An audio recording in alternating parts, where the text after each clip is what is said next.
All right, joining me right now is UFC featherweight Kevin Croom. Thank you, Kevin, for the time, man. How's life treating you? And everything's going really well, really well. All right, first off, I just wanted to say I love the vlog series that you've been putting out, weekly. I've been Hell yeah. watching all of them, and it's very good stuff. A very good look inside your fight camp, inside your life, fun content.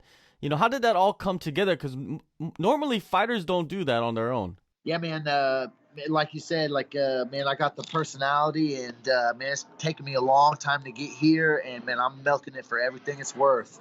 So I've been planning on doing this for a while, and it just kind of worked out. I met the right people, and man, they're killing it. They're doing a great job. For sure, they are killing it, and I noticed one thing through that series is that you do a lot of work with the youth, man. It's very respectable stuff. How did you get into that? Have you always been doing that? One of my buddies hooked me up with them, and man, I'm just kind of trying to be what I needed when I was younger.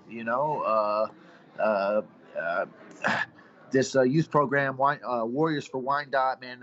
Wyandotte County is like the lowest county in Kansas City or Kansas, and man, they just need a lot of help, man. There's a really high suicide rate, really high death rate, a really high overdose rate. At the moment, they haven't had any schools. When I was a kid, going to school was like I only went there so I could get out of my house. I hated being home, so I can't imagine having to go through this right now, and having to do what they're doing. A lot of these kids don't get meals outside of school, and so I'm just really happy I got hooked up with Rob, who started it. We have similar paths. Both had a rough come up, and man, he's just really putting in the work and helping these kids. And I met him, and I mean, within 5 minutes of talking to him and meeting him, I just realized, hey, man, this is just something I really want to do and be a part of. And I'm just super happy I can. Also, you got a visit from USADA, I saw, and normally fighters they pee in front of the guy, but you had to poop in front of him, man. How was Yeah, that? yeah, man. He caught me like in the middle of practice or right after practice, and I drank like a gallon of water, but I was dehydrated from practice, so I didn't have to go. And so I'm just sitting there pushing and pushing and pushing, and I was like, man, like I pushed too much. So I'm sure that makes the guy's job real enjoyable, but it is what it is. I think USADA, the guys from USADA have probably the weirdest stories, right? Visiting fighters in all different locations and times. Yeah, yeah. Apparently they're going to start testing racehorses. Oh And, man, and yeah. I don't know, man, but I talked to the guy about it, and that's pretty wild. it So is. even crazier of a job now. Yeah, definitely. Now let's get into your debut in the UFC, September 12th. 2 days notice. Only took 31 seconds to pretty much change your life. What was the most memorable part of those couple of days in Vegas outside of winning the fight? James Krause telling me afterwards, you just changed your life. You just changed your life. You just changed your life. I can watch that over and over and over and over again, man. I love that man so much. And I mean, he put his reputation on the line for me to get there. He bugged everybody. He had people upset with him. And to go out there and prove him right like that just makes me feel so good. And I'm ready to do it again. Yeah, you guys have a great situation out there at Glory MMA with James Krause, Jason High. A lot of you guys as coaches are guys that still can get in there and bang with you, spar with you. How much Yeah. of a difference does that make instead of having a coach that is mostly on the sidelines? Yeah, I mean, I think it's a game changer for me personally. It's really awesome to see what is being taught, used, and work at the highest level. Like I remember telling James that I don't know a couple years ago. Like I just see him in the fight do all the stuff that he just showed me. I mean, you can trust anything he says because he's not going to ask you to do anything that he's not going to do. You know what I mean? So like, I'll follow that man to the ends of the earth, like whatever. In my eyes, it was a battle between you and Trevin Jones for UFC debut of the year. His fight also was overturned for a marijuana violation. He also got to keep his bonus money. How much, more does the money mean compared to like the statistic on a piece of paper, or does it not matter? I mean, it don't matter to me at all. We all saw me win. It's on ESPN. We could go watch it right now. He knows he lost. I know I won. It don't matter. It changed my life. Dana saw it. Like, who cares? You know what I mean? It's all semantics. And I'll never consider a no contest. Like, you know, I mean, like, never. I'm 23-12. Like, whatever. You know what I mean? Like, like whatever, you know? Yeah. Just got to move on, right? How much, you won 2020 Glory Fighter of the Year, so that must mean something. Oh, yeah, man. It was almost as good as that 50 grand. Yeah, almost, right?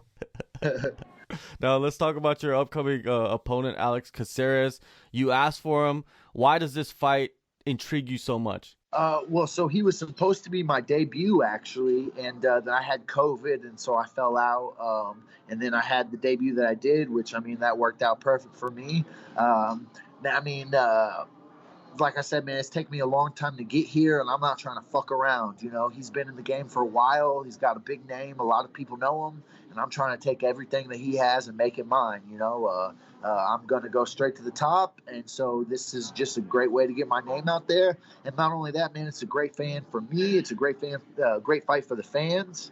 You know, like I think our personalities play well with each other. You know, yeah, man, it's just all around great, man. So I'm down. Yeah, he has evolved into a pretty solid, complete fighter over the years. We've watched him in the UFC. With that said, where do you feel like he's the strongest? He's the strongest.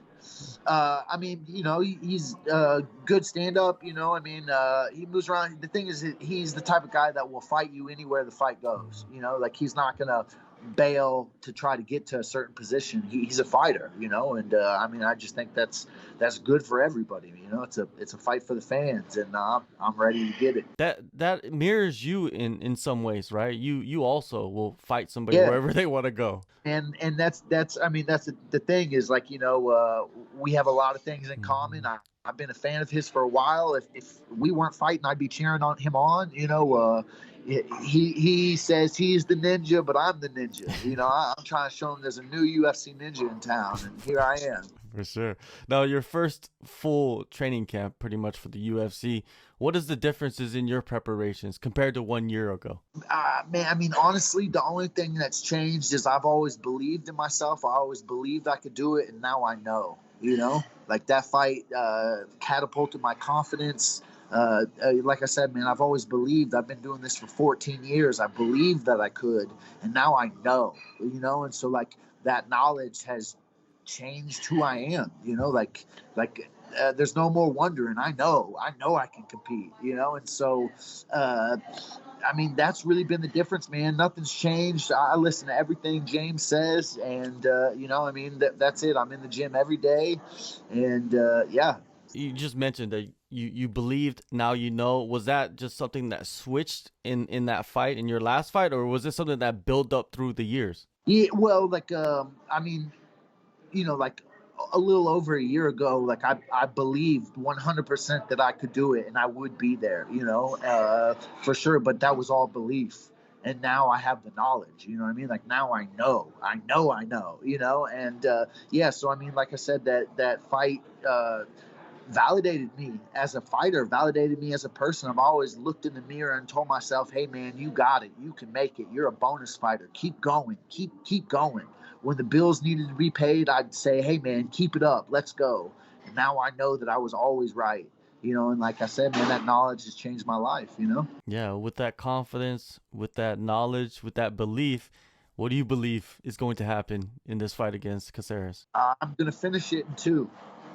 I believe I'll catch him with the hands, and whether that ends up with a TKO or a sub or a KO, it doesn't make it to the 3rd round. That environment of fighting at the Apex, you know, is this something that you enjoy, or do you really want to get back to having fans? Maybe go out to Abu Dhabi. They have fans already. Yeah. I mean, believe me, I want fans. I'm tired of kind of getting famous and having to wear a mask everywhere. That's bullshit, you know? But I mean, I don't mind it also. Like, it's just me and the job. There's no distractions. There's no nothing I can hear. James can whisper and I can hear him. Mm-hmm. You know, like I say, it's just me and the job, and so that is kind of nice. But yeah, man, I'm ready. I'm ready for fans too. Let's go. Yeah, I look at guys that, you know, of course winning is huge in the UFC, but then when you get to like those title fights and you win a title, but there's nobody there, could you even imagine doing that? Like, that's kind of a weird situation, right? I mean, yeah, it is, but you know, like the thing is, man, I love the fans, but I do everything for me. All of my entertainment, all of the stuff I do is to entertain myself. And I'm really glad that everybody else likes it. I'm really glad, but I do this all for me. You know what I mean? So like, it doesn't matter. Yeah, man, it's cool to have people scream your name. That's amazing. It's a great drug, but you know, like, I do it all for me. So, It doesn't matter. It doesn't matter, you know, and the checks cash the same way, you know? Yeah, definitely. Well, you talk about checks and bonuses, and there's guys like Rafael Fiziev. He's come out and said, like, I'm only focused on getting bonuses right now. The title is not really a big concern for me. Is that your mentality? Do you have that same mentality, or is the goal, the belt, the immediate goal? Yeah, I believe I'll be a UFC champion by 2023. 100%, you know, I mean, with the belt comes money, and I like money, you know, so yeah, man, for sure. But yeah, I mean, I am a bonus fighter. Everything I do is to entertain. I'm entertainment from day one, you know, from weigh-ins to everything. So yeah, man, I will have a belt, but also I'm gonna have all these bonuses too, you know. I want to ask you this question about the Nevada State Athletic Commission. You know, let's say you're the boss for the day. What do you change in the rules or protocol to make the sport a better sport, basically, for a fighter outside of the marijuana junk? Oh well, shoot, I mean, outside of that, I don't know. I don't have any complaints at the moment. You know what I mean? My only complaint would be the marijuana thing. You know, I don't know really. You know, like outside of that, man. I mean, I'm pretty all around happy with the gig. You know, you're used to it, right? It's the instability of the sport at the regional level it prepares you for the higher level, right? If anything comes up. Doing so long, shit just got easier. You know what I mean? Like everybody's asked me, like, hey, how difficult is it? How all these things, man? It's easy now. You know, like I'm making good money. I can find all my opponents' fights on UFC Fight Pass. Like, I mean, there's no more jumping through YouTube trying to find people. You know, like. I got management now that's handling everything. Otherwise, like, man, my life just got so much easier. You know, all I have to do is focus on training. I don't work a job anymore. I've been working construction, you know what I mean, before my UFC fight, you know, and like that was hard to work all day and then have to go train, you know, like, so my life has gotten so much easier, man. For sure, man. Well, we're going to see you back inside that cage on February 27th in Las Vegas. Thank you, Kevin, for the time, and I really appreciate it, and all the best to you. Of course, man. Hey, I appreciate that, and I appreciate you, man. I can't wait to do this again. Take a move.